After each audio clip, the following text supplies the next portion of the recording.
I'm Veronica Dudo in Washington, D.C. Tonight on EWTN News Nightly, widening conflict. U.S. allies across the Persian Gulf are being hit and American service members have died. So where do things stand now with negotiations? We have the latest. Russian sanctions bill. Congress is closer to taking it up after the death of Republican Senator Lindsey Graham, but President Trump now wants more added to it. We have reaction. Sign of hope. After a decade, Syrian Christians are returning to towns that were nearly emptied by war and displacement and reopening damaged churches. Plus, summer concert. Pope Leo XIV applauds Castel Gandolfo's symphony, calling music a sacred gift that elevates us toward God. These stories and more tonight. From EWTN, the Global Catholic Network, this is EWTN News Nightly. Thank you for being with us on the Feast of St. Apollinaris of Ravenna, Bishop and Martyr. Our top story tonight, President Donald Trump says there were great patriots. 2 U.S. soldiers were killed in Jordan while defending against Iranian ballistic missile and drone attacks. Another U.S. service member was killed in Iraq during the controlled detonation of a downed Iranian drone. Meanwhile, both the U.S. and Iran launch more attacks. However, there is still some hope for a diplomatic resolution. White House correspondent Owen Jensen reports. Owen. Veronica, good evening to you. Well, after a deadly weekend for U.S. service members, President Trump posted today, every time Iran kills a U.S. soldier, they will pay for it, quote, many times over. 19-year-old Private Isabella Gonzalez among the U.S. service members recently killed in the war with Iran. After attending the FIFA championship, President Donald Trump was asked about the fallen service members. Well, we feel very badly, but you know, those great people, those great patriots were out there fighting that Iran cannot have a nuclear weapon. The president said Iran has been very, very badly damaged. They've lost everything almost militarily. They've got very little left. They've got some missiles. They've got some drones. They've got some manufacturing ability, not much. We control the strait. They don't control anything. On social media, CENTCOM announcing it successfully completed the 9th consecutive evening of strikes against Iran, while Iran launches an attack targeting Bahrain, the home of the U.S. Navy's 5th Fleet. And Yemen's Iran-backed Houthis announced a maritime embargo against Saudi Arabia. On Sunday, U.S. Secretary of State Marco Rubio told reporters, I think we're always open to diplomacy. It has to be real. It has to be a deal that they're willing to live by. Look, Iran a week ago was supposed to put out a statement saying that the Straits of Hormuz would be open, that they would no longer attack shipping. And instead of doing that, they attacked 3 ships. Iran claims it was America that failed to implement the Memorandum of Understanding, at the same time suggesting talks could still take place. Democrats say the deal with Iran has fallen apart, and they write, it's crystal clear that Trump and Vance have no way out of the war they started. At Joint Base Andrews, before departing for the Philippines, Secretary Rubio also mourned the U.S. service members who died. Nothing the military does is safe. It's all inherently dangerous, and we're just grateful to have such heroic Americans in uniform in the service of our countries. And obviously, it goes without saying, we're praying for their families and praying for their souls. Since the start of the war, 17 U.S. service members have died. The 2 who died in Jordan this past weekend were from Hawaii and Texas. And regarding the Strait of Hormuz, shipping traffic remains stalled. And AAA said today a gallon of gas in America is going for $4 a gallon. A year ago at this time it was $3.14 a gallon. At the White House, Owen Jensen, EWTN News Nightly. Let's discuss now with retired Army General Mark Kimmett. He is a former Assistant Secretary of State for Political Military Affairs in the George W. Bush administration. General Kimmett, thank you so much for joining me. Sure, glad to be here. Iran has launched multiple attacks on Jordan, killing 2 soldiers, wounding dozens of service members, and damaging helicopters. Is Jordan becoming a new focus in the U.S.-Iran war? Well, it certainly seems to be a focus for Iran. I think they recognize that the U.S. military has a significant location in that country, and so I think they're adding that to their target list. It's a very, very important facility for the U.S., and I think the Iranians also believe that Jordan is a softer target than the heavily defended Qatar, UAE, Saudi Arabia, and so on. Secretary Rubio has said Iran has effectively voided the memorandum of understanding by attacking commercial vessels, but the administration insists it remains open to diplomacy despite the attacks. From a diplomatic standpoint, does this mean the agreement is effectively over, or is there still a path to reviving it? Well, the Iranians themselves have said the MOU at this point is null and void. So we can put that MOU to the side as if it doesn't exist or never existed, because all the actions right now are inconsistent with the MOU, and it doesn't look like either side is willing to return to the original text. U.S. officials have told the Wall Street Journal that China and Russia are supporting Iran's recent targeting of U.S. assets. How concerning is that, and what can be done? It's very concerning, but it should not be surprising in the least. I mean, we have been providing intelligence for years and years to Ukraine to target Russian assets, both inside and inside Russia and inside Ukraine. So I think the military has just always considered that part of the landscape of this operation. A spokesman for the Iranian-backed Houthis says the gateway to the Red Sea will now be closed. How does that widen the war? Well, I think that is the most significant underreported item since the ceasefire broke down. The fact remains that the Bab el-Mandab was closed about a year ago for an extended period of time, and we saw the significance of the closure on international economics. Then they opened up, virtually declared a ceasefire with the United States, but then the Iranians closed the Strait of Hormuz. But when you have both of those gateways, as you call them, those critical sea lanes of commerce closed at the same time, it will have an impact, I think, far greater than is being discussed now. A U.S. service member was killed in Iraq over the weekend during a controlled detonation from an unexploded Iranian drone. Does this indicate a shift in Iran's military strategy? Look, that was a very, very unfortunate incident, but the Iranians have been firing drones, and the Iranian proxies inside of Iraq have been firing drones, particularly in the Kurdistan area, for quite some time.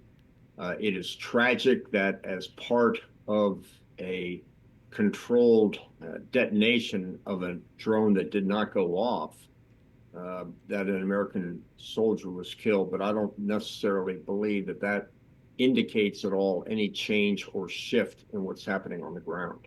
So much continues to unfold with this story. General Kimmett, thanks so much for coming on and sharing your insights.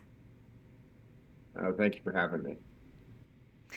A wave of heavy Russian bombardments is colliding with growing political instability inside Ukraine's capital. In the latest overnight strikes, at least 3 people were killed and 45 others injured, including 8 children in the Zaporizhia region. An additional apartment block strike left 1 dead while emergency crews worked through the night to clear debris and pull survivors from the rubble.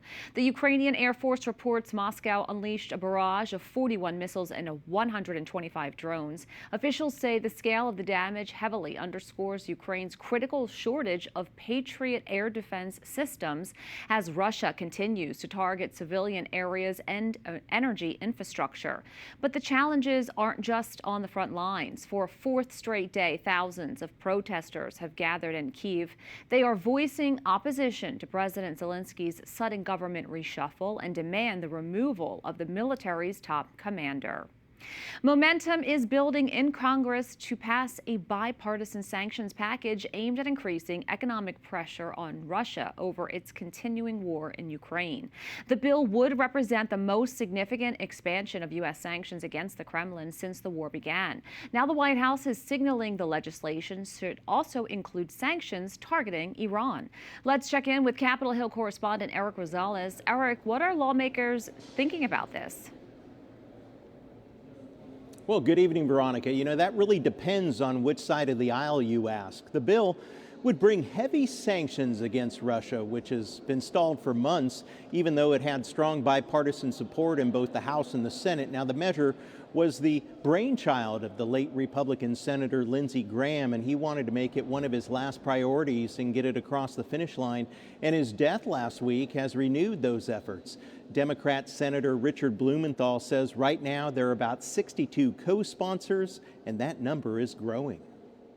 We're increasing the number of co-sponsors, and we have a momentum that I think is undeniable. The dynamic is clearly in our favor. I'm very hopeful that we'll have a vote on Russia sanctions. He knew that Russia and China and Iran are all tied in this together. This bill not only punishes Russia and energy coming out of Russia, it also hurts Iran and it also hurts China. The latest version would authorize sanctions on Russian officials, financial institutions, and even energy projects. It also targets countries like China and India with 100% tariffs that continue buying large amounts of Russian oil and gas. Having that tariff authority, I think, is very important too. I think for me, I want to make sure that everybody's all in on it. You know what I mean? I mean, you want to make sure it's not just us. I think our European allies, they're the ones that have been buying a lot of Russian oil and gas. The European Union has bought more than $200 billion in Russian oil and petroleum products since 2022. U.S. senators even argue the sanctions would help Ukraine win the war. If the Kremlin is able to fund its war machine through the sale of oil and gas, it's going to be able to keep going. And that's what this bill is going to do. It's going to stop those purchases. It's going to make clear to everyone that those purchases are going to come with real costs. But not everyone is on board. I've not been for that Russia sanction bill whatsoever. We haven't really been involved in that since President Trump got in. Obviously, the Democrats and a bunch of the neocons flushed $300 billion of the American taxpayer money into Ukraine. Now, there is a new wrinkle. President Trump wants an Iran sanctions package attached to the bill, and supporters say combining sanctions against both Iran and Russia would strengthen the American leverage and send a unified message to its U.S. allies. But some lawmakers say that the bill gives the president sweeping tariff authorities. Democrats add that the measure would codify sanctions already in place through executive orders, making it much more difficult in the future to remove them. Right now, the bill is still in its being texted out, written out, and I'll continue to stay on top of it, and I'll let you know the very latest when it comes out. At the Capitol, Eric Rosales, EWTN News Nightly. Just 2 years after leading Labour to a landslide election victory, Keir Starmer is out as Britain's Prime Minister. Labour has selected Andy Burnham to lead both the party and the country, but he inherits many issues. I'm about to visit His Majesty the King to offer my resignation and close the book on my time as Prime Minister. My work is done. Outgoing Prime Minister Keir Starmer urged the country to support the new government as Labour begins a new chapter. With another new face at number 10 Downing Street, Andy Burnham officially becomes Britain's 7th Prime Minister in just 10 years after King Charles III formally asked him to form a government. The transfer of power happened without a general election, highlighting how Britain's parliamentary system allows the governing party to replace its leader and Prime Minister at any time. Britain needs to show the world that we can regain our stability once again. And that is our challenge, to make politics work, to make it work better. In his first address, Burnham acknowledged the political instability that has frustrated many Britons. He says restoring confidence in government begins with delivering results. The 56-year-old is no stranger to national politics. A former Labour cabinet minister and the long-serving mayor of Greater Manchester, Burnham earned the nickname King of the North for promoting investment outside London. He has also spoken openly about how his Catholic upbringing shaped his political values, even though he now says he is not particularly religious and rarely attends Mass. Burnham says it's time to reshape Britain by shifting power away from Westminster and into local communities. He also promises immediate action to the country's soaring cost of living. I think their focus has been on what's been perceived as the wealthy in our society, and I'm asking them to give more. And I think people who work, a lot of them struggle to give more at the moment because of the cost of living. We can't live by quarter to quarter, opinion poll to opinion poll. It has to be something more long-term and systemic that changes things. Burnham's first test comes quickly. He is expected to unveil his first measures to tackle Britain's cost of living crisis within days, while trying to convince voters that after years of political upheaval, stability has finally returned. We have a lot more still to come on EWTN News Nightly. Signs of revival. Nearly a decade after war and displacement emptied their towns, Syrian Christians are beginning to return home and reopen their damaged churches.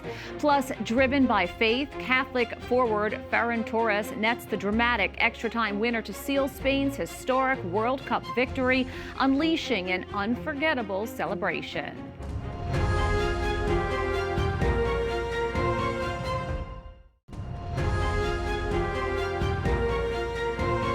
Powerful 5.5 magnitude earthquake struck the Andes region of Peru, leaving a trail of death and destruction. Authorities confirm at least 6 people are dead and over 30 others injured. So far, 300 victims are now displaced. Officials are warning that the total number of those reported missing remains unknown. Emergency crews continue to search the rubble. Local officials note that traditional rustic-style housing in the area contributed to the heavy damage. The quake also devastated a historic 16th century church. In Syria, Christian families are slowly returning to villages they were forced to leave more than a decade ago because of the war. But now damaged churches are reopening and families are returning. For many Christians, this is a powerful sign of hope. EWTN News' Rodi Sher has more. For years, many Christian villages in Syria's Idlib countryside were silent. Families had left behind their homes, churches, land, and memories, forced out by war, insecurity, and the presence of armed groups. Now, after years away, some of them are beginning to return. In the village of Ghassaniya, Christian residents came back after nearly 13 years of forced absence. The return followed a effort by the church and local developments that allowed homes and properties to be handed back to their owners. But coming home has not been easy. Many houses were damaged or looted. Some buildings were affected by years of conflict, airstrikes, and the 2023 earthquake. So far, only a small number of families have returned, while others are waiting for basic support before they can settle again. Still, the first return has changed the mood. In Angelus and Qasr al-Burj, residents also celebrated their return after 14 years away. They gathered near damaged churches, carrying crosses and icons, praying and singing in places that have been empty for years. The joy was clear, but so was the pain. Churches still need restoration, homes need repairs, families need security, services, and help to rebuild daily life.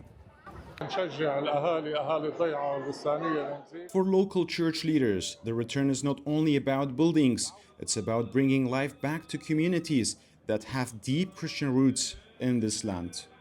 And for the families themselves, the return carries a simple message: displacement did not erase their belonging. These villages may still carry the scar of war, but the presence of families, prayers, and church bells again gives them a different sound, the sound of people trying to begin again. The road ahead remains fragile.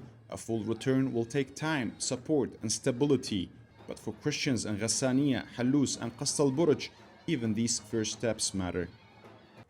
For Syria's displaced Christian families, returning home is not only about going back to villages, it's about rebuilding faith, memory, and presence. For EWTN News, this is Rodi Sher. Turning now to India, where police are using tear gas and batons to stop thousands of supporters of the youth-led cockroach movement from marching to Parliament in New Delhi. Protesters are demanding the education minister's resignation after repeated leaks of high-stakes entrance exams for medical colleges and government jobs sparked public anger. The movement initially started in May after a Supreme Court judge compared unemployed young people to cockroaches. Protesters demand reforms and compensation for families of students who died by suicide after the leaks. Earlier, representatives of the movement held talks with India's health minister where they presented their demands. We're also tracking something that hasn't happened in over 150 years. A sitting vice president just welcomed the birth of a new baby. J.D. Vance and his wife Usha are the proud parents of a baby boy. Alec Neil Vance was born yesterday. President Donald Trump released a picture on social media showing baby Alec along with two of his three older siblings. The Vance family says Usha and the baby are happy and healthy, and our kids are overjoyed to meet their little brother. Faith-driven forward Ferrán Torres is the hero Spain is celebrating after he scored the extra-time stunner to defeat Argentina 1-0 and secure the 2026 World Cup.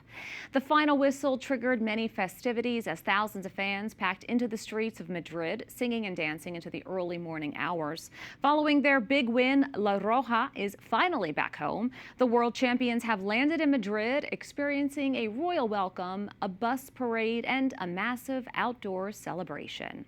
Up next on EWTN News Nightly, Under the Radar, Pope Leo makes a surprise visit today. We'll tell you where. Plus, what the Holy Father says we can often get wrong about the kingdom of God. That and more coming up.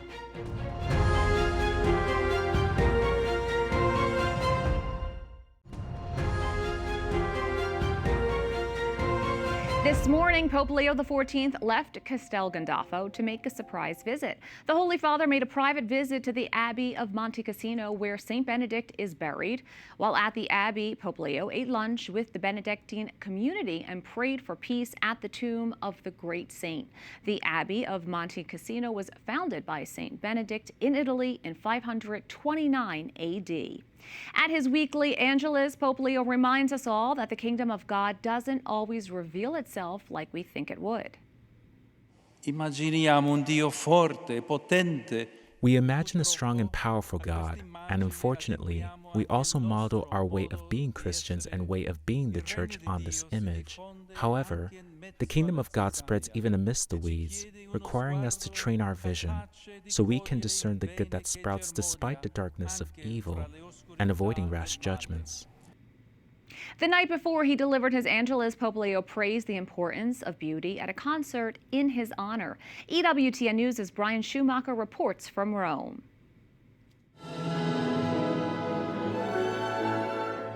The sound of music rang out in the courtyard of the Apostolic Palace of Castel Gandolfo Saturday night, featuring two of Italy's most renowned composers, Niccolò Paganini and Vincenzo Bellini.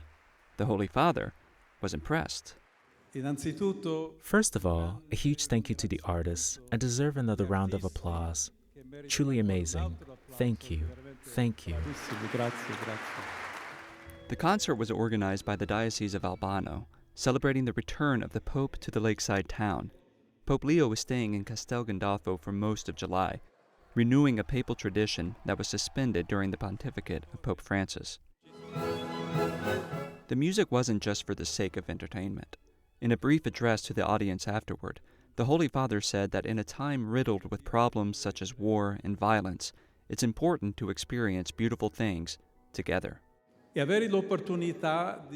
To have the opportunity to gather together for an occasion such as this is a truly great gift, because it reminds us that there is something better, and that men and women, when we choose to do so all together, can offer beauty, which, coming from the heart, helps lift us up toward God.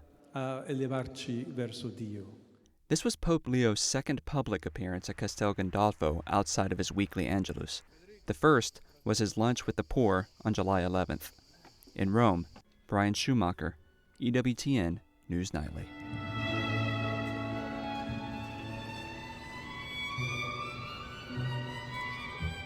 We thank you for watching tonight. Remember, you can follow us on social media, Facebook, X, YouTube, and Instagram at EWTN News Nightly. I'm Veronica Dudo. Good night and God bless.